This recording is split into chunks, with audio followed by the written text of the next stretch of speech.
म्हणाल भुलली जगा विसरली प्रिया लेकरा, म्हणून अति संकटे उडत पारतले घरा.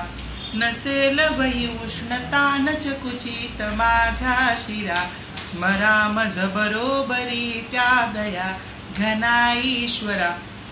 एक घार असते आणि घारीला पिल्लं झालेली असतात. रोज ती दाणे घेऊन यायची आणि पिल्लांना भरवायची. पिल्लांचे नुकतेच डोळे उघडलेत आज आणि पिल्लांनी बाहेरची दुनिया बघितली. पिल्लांना खूप छान वाटलं की बाहेर खूप छान आहे.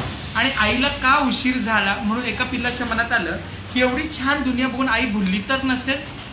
तर आई येते घरी आणि आईचा बाण लागलेला असतो आणि तेव्हा पिल्लं जेव्हा तिच्या कुशीत येतात तेव्हा आई सांगते, म्हणाल भुलली जगा विसरली प्रिया लेकरा, म्हणून अति संकटे उडत पारतले घरा.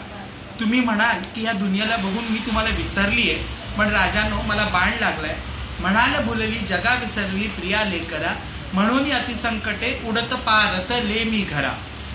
आई आल्यावर पिल्लं तिच्या कुशीत जायला बघतात तेव्हा आई सांगते, नसेल वही उष्णता न चकुचित माझ्या शिरा, स्मरा मज बरोबरी त्या दया घना ईश्वरा.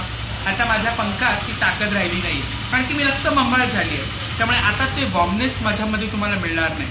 पण तुम्ही देवाची प्रार्थना करा, ईश्वराला साक्षी माना आणि तुम्ही छानपैकी जगा. ही जेव्हा कविता मी ऐकली तेव्हा आई काय असते ही गोष्ट मला कळली.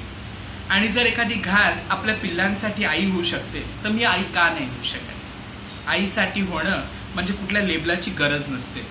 माझ्यातही आई होती. समाजाने मला कितीही बोचकरलं, कितीही काही केलं तरी मी माझ्या गायत्रीसाठी आईच राहणार आहे.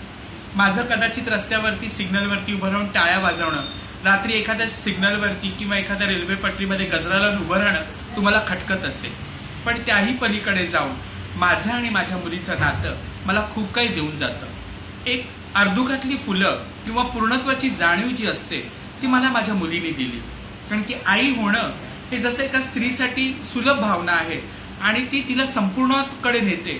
तर माझ्या आयुष्याचं सार्थक माझ्या मुलीने मला केलंय हेच मला सांगायचं होतं. नमस्कार.